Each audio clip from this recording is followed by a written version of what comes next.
Hello, my name is Priyanshu Jain and you are watching Statistics My Passion. In this video, we will learn about the completely randomized design. So first of all, we will learn what is the completely randomized design. So, simplest and most flexible design, actually this is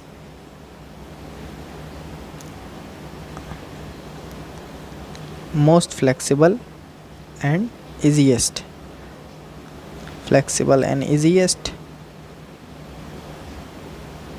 to use. So अब यहाँ पर हम देखें कि actually है क्या ये completely randomise design. आपको मैं समझाता हूँ सिंपल तरीके से। देखिए यहाँ पे मैं एक एक्सपेरिमेंट के थ्रू आपको समझाना चाहूँगा तो जल्दी आपको समझ में आएगा, फिर बाद में हम उसकी थ्योरी पर ध्यान देंगे। जैसे कि मान लीजिए हमारे पास 4 चीज़ें हैं और 4 चीज़ें जो हैं, मान लीजिए हम अपने बॉडी वेट के ऊपर मतलब ट्रीटमेंट कर रहे हैं। बॉडी वेट मतलब जैसे कि मेरे पास 4 चीज़ें हैं। एक है हमारे पास एग है, एक हमारे पास मिल्क है, एक हमारे पास बटर है और एक चौथी चीज़ है जो कि है फिश। ये 4 चीज़ें ले लेते हैं। ये मैं रैंडमली ले रहा हूँ, कोई ज़रूरी नहीं है, कुछ भी ले सकते हैं। और यहाँ पर ये 4 चीज़ें जो दिख रही हैं वो हमारे क्या हैं, ट्रीटमेंट्स हैं। इनको हम ट्रीटमेंट कहेंगे, ठीक है। ये ट्रीटमेंट है और ट्रीटमेंट आपका हमें किस पर करना है? ये ट्रीटमेंट हमें अपने बॉडी वेट पर करना है। तो हमने क्या किया कि 20 लोगों के वेट को देखा गया।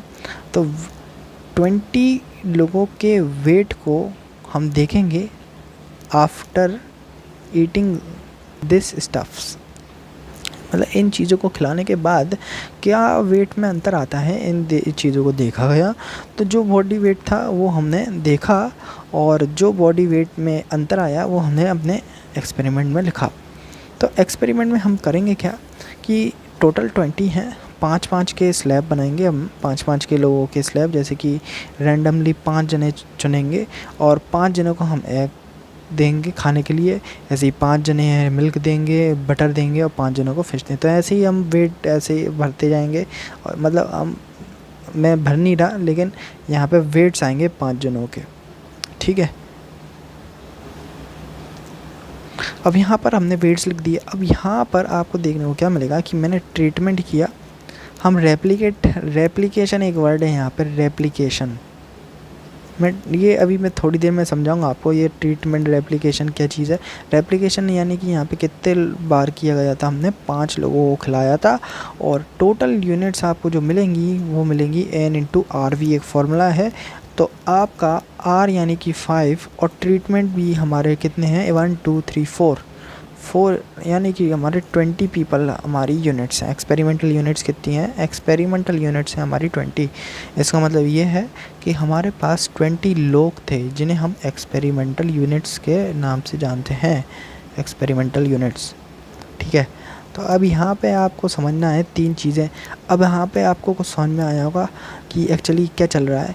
हाँ, अब मैं आपको समझाता हूँ कम्प्लीटली रेंडमाइज डिज़ाइन। तो यहाँ पर आपको जब ऐसी चीज़ जिसमें हमें किसी चीज़ पर एक्सपेरिमेंट करना हो, जैसे कि ये मैंने आपके बारे में समझाया। अगर कोविड-19 की बात करें तो कोविड-19 में हम क्या करेंगे कि 20 लोगों को ले लेंगे, 20 नहीं तो 100 लोगों को भी ले सकते हैं, ऐसा नहीं है। और यहाँ पर हम 4 दवाइयाँ अलग अलग रख सकते हैं, वैक्सीन अलग अलग रखेंगे और अलग अलग लोगों को अलग अलग वैक्सीन देंगे। कितना ज़्यादा वो अफेक्ट करेगी वैक्सीन, इसकी मदद से हम आसानी से हम पता लगा सकते हैं। तो यहाँ पर ये आपको समझ में आया होगा इतना कि कितना क्या करना है और कैसे क्या करना है, वो आगे की बात है, वो टेक्निकल प्रोसेस है।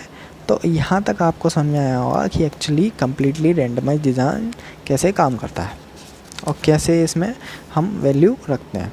तो अब यहाँ पर सिंपल सी एक एनोवा टेबल रहती है जिसकी मदद से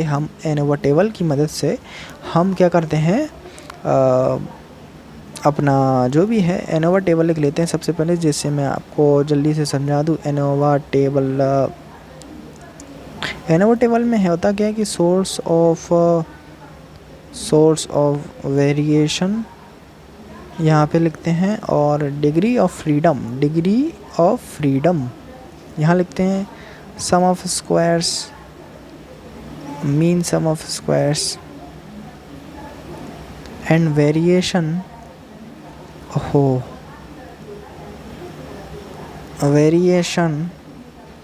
सॉरी मैं यहाँ पे लिख नहीं पा रहा, वेरिएशन रेशो, इसको हम एफ शॉर्ट में एफ लिखते हैं।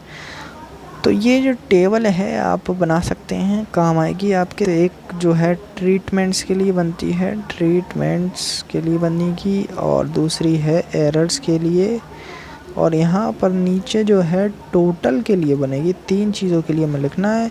तो डिग्री ऑफ फ्रीडम जो है ट्रीटमेंट के लिए आप याद कर लीजिए V-1, जो हमारे टोटल, जैसे कि हमारे टोटल अभी ट्रीटमेंट थे 4 या -1, यहाँ पे 3 आ जाएगा degree of freedom.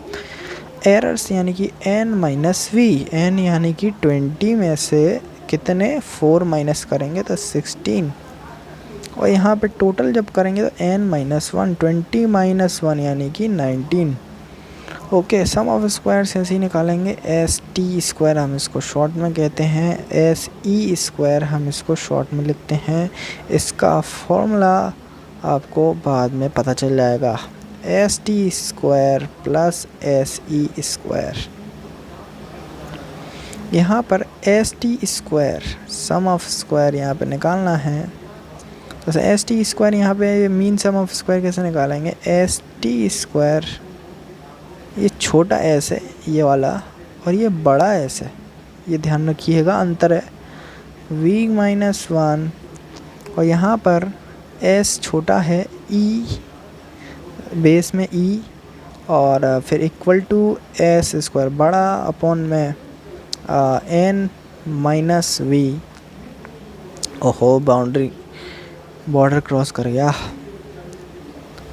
FT = S²T S²E। ये छोटे छोटे वाले हैं, यानी कि ये वाले जो हम निकाले हैं मीन सम ऑफ स्क्वायर, उनका डिवाइड करना है हमको। सिंपल सा केस है, बस यहाँ तक हमें वेरिएंस रेशो निकालना है, और वेरिएशन रेशो निकालने के बाद आपका जो है हम हाइपोथेसिस की मदद से पता लगाते हैं कि हमारा क्या आंसर आएगा, कि क्या फ़ायदा हुआ है हमारे को। तो बस इतना ही इस वीडियो में। अगर आपको और डिटेल में जानकारी लेनी है तो प्लीज़ कमेंट करें। धन्यवाद।